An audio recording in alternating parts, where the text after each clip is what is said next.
Lecture du deuxième livre de Samuel. Cette nuit-là, la parole du Seigneur fut adressée au prophète Nathan. Va dire à mon serviteur David, ainsi parle le Seigneur, quand tes jours seront accomplis et que tu reposeras auprès de tes pères, je te susciterai dans ta descendance un successeur qui naîtra de toi, et je rendrai stable sa royauté. C'est lui qui bâtira une maison pour mon nom, et je rendrai stable pour toujours son trône royal. Et moi, je serai pour lui un père, et lui sera pour moi un fils. Ta maison et ta royauté subsisteront toujours devant moi. Ton trône sera stable pour toujours. Parole du Seigneur. Nous rendons grâce à Dieu. Sa dynastie sans fin subsistera. Sa dynastie sans fin subsistera. L'amour du Seigneur sans fin, je le chante. Ta fidélité, je l'annonce dans un âge. Je le dis, c'est un amour bâti pour toujours. Ta fidélité est plus stable que les cieux. Sa dynastie sans fin subsistera. Avec mon élu, j'ai fait une alliance. J'ai juré à David, mon serviteur, j'établirai ta dynastie pour toujours. Je te bâtirai un trône pour la suite des âges. Sa dynastie sans fin subsistera. Il me dira, tu es mon Père, mon Dieu, mon roc et mon salut. Sans fin, je lui garderai mon amour. Mon alliance avec lui sera fidèle. Sa dynastie sans fin subsistera.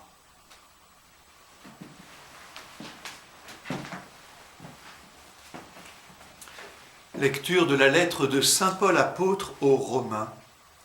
Frères, ce n'est pas en vertu de la loi que la promesse de recevoir le monde en héritage a été faite à Abraham et à sa descendance, mais en vertu de la justice obtenue par la foi.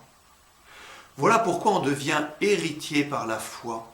C'est une grâce, et la promesse demeure ferme pour tous les descendants d'Abraham, non pour ceux qui se rattachent à la loi seulement, mais pour ceux qui se rattachent aussi à la foi d'Abraham, lui qui est notre Père à tous. C'est bien ce qui est écrit, « J'ai fait de toi le Père d'un grand nombre de nations ». Il est notre Père devant Dieu en qui il a cru. Dieu qui donne la vie aux morts et qui appelle à l'existence ce qui n'existe pas. Espérant contre toute espérance, il a cru. Ainsi est-il devenu le Père d'un grand nombre de nations, selon cette parole, telle sera la descendance que tu auras. Et voilà pourquoi il lui fut accordé d'être juste. Parole du Seigneur. Rendons grâce à Dieu. Gloire et louange à toi, Seigneur Jésus. Heureux les habitants de ta maison, Seigneur, ils pourront te chanter encore. Gloire et louange à toi, Seigneur Jésus. Le Seigneur soit avec vous. Et avec votre esprit. Évangile de Jésus-Christ selon saint Matthieu. Gloire à toi, Seigneur.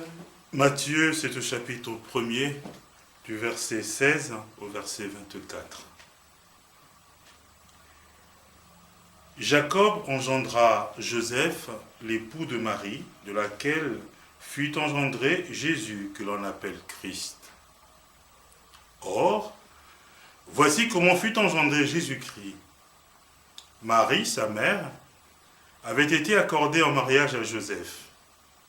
Avant qu'ils aient habité ensemble, elle fut enceinte par l'action de l'Esprit Saint. Joseph, son époux, qui était un homme juste et ne voulait pas la dénoncer publiquement, décida de la renvoyer en secret.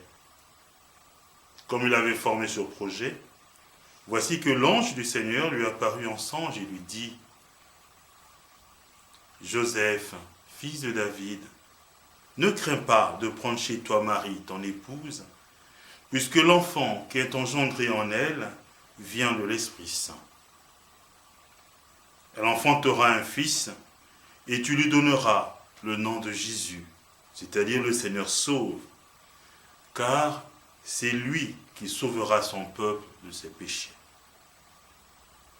Quand Joseph se réveilla, il fit ce que l'ange du Seigneur lui avait prescrit. Acclamons la parole de Dieu. Louange à toi, Seigneur Jésus.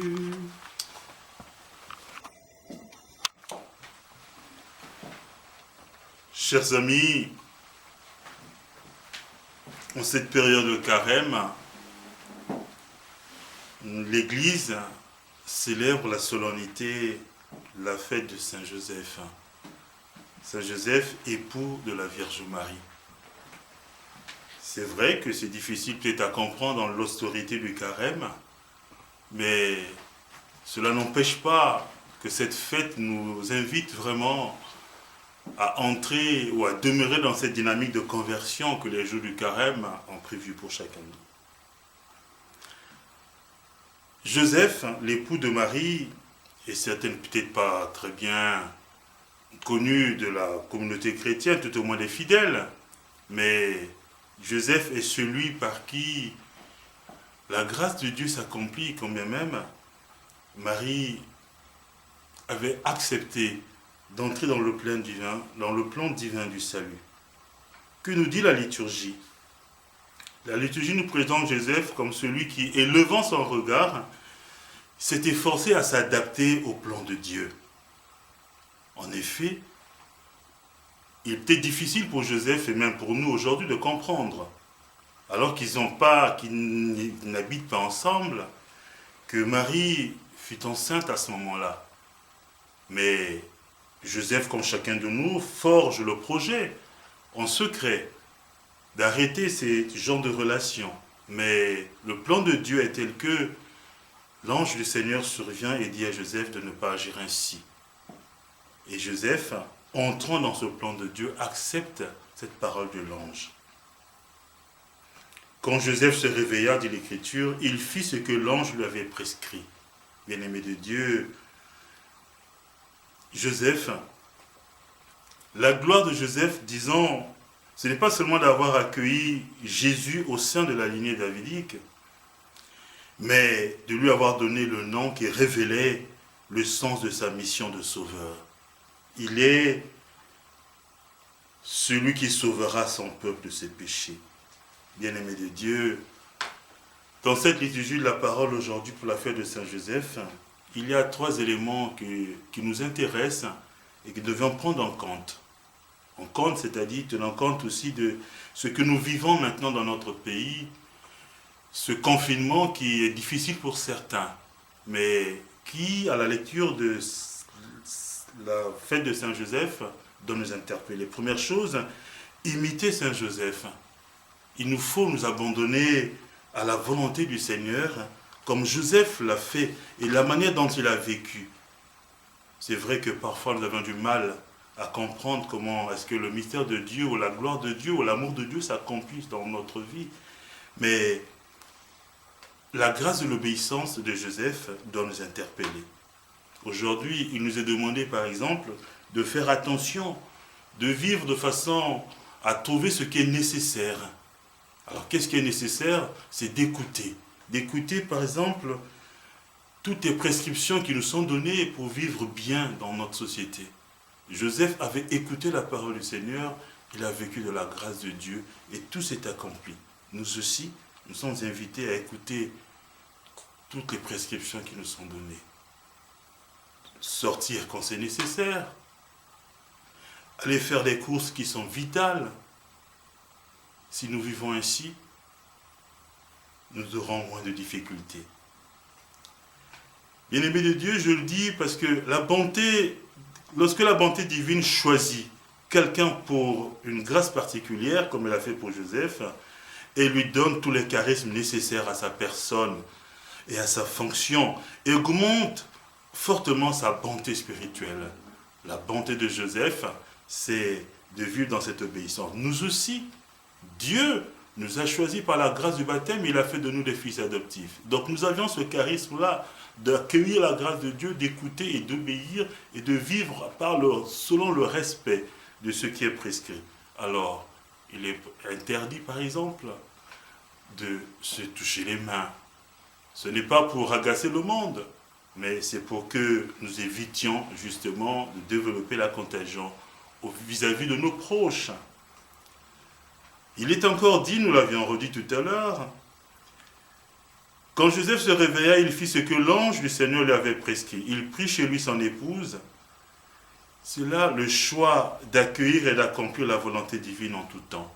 Bien-aimés de Dieu, tout ce qui est prescrit n'est pas pour nous décourager. Nous savons que nous vivons dans une société où depuis longtemps, il a été dit, et nous avions grandi un peu là-dedans, il est interdit d'interdire. Mais ce qui nous est interdit aujourd'hui, ce n'est pas pour nous faire du mal, c'est pour que nous puissions vivre correctement. Alors, demandons une chose au Seigneur pour cette messe, que les mérites de Saint Joseph nous aident, nous aussi, pour que nous puissions vivre heureux sur cette terre. Imitons les pas de Joseph, écoutant, obéissant et vivant du respect de la parole donnée, ainsi les jours à venir seront meilleurs. Saint Joseph est le gardien de la maison de Nazareth, qu'il nous garde, qu'il garde tous les paroissiens, qu'il garde tous les chrétiens, que le Seigneur exauce nos prières. Amen.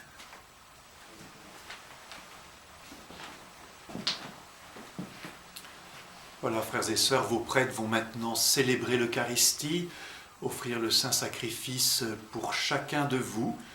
Nous porterons aussi vos intentions de prière. Vous pouvez les déposer au 01 42 53 14 16, c'est le numéro de la paroisse, ou sur notre site. Et jour après jour, nous continuerons ainsi de prier pour vous. Bonne journée par cette intercession de Saint Joseph. À bientôt.